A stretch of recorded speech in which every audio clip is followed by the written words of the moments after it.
I walk beneath a godless sky, alone, head bowed, watching my footsteps mark the dust.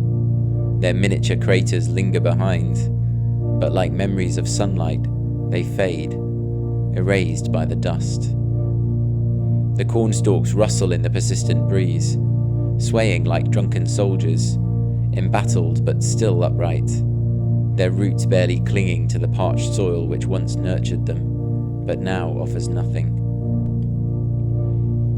Early summer, a flickering montage of sweat-beaded brows and feverish air, of passing clouds which teased their droplets then drifted onwards, mocking the crusted soil, leaving cracks in the dry earth.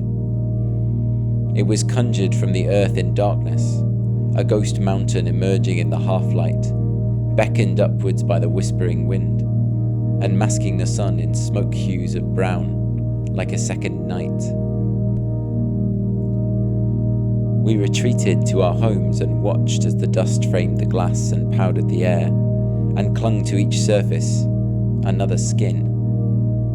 The children drew patterns on the floorboards as each day blurred into the last. The wind drops.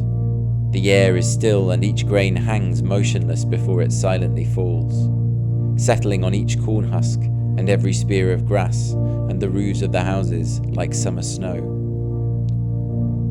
I walk beneath the open sky and gaze as sunlight casts shadows over the land from the half-buried fences, motorcars, withered corn and sunken houses, all adrift in a desert sea.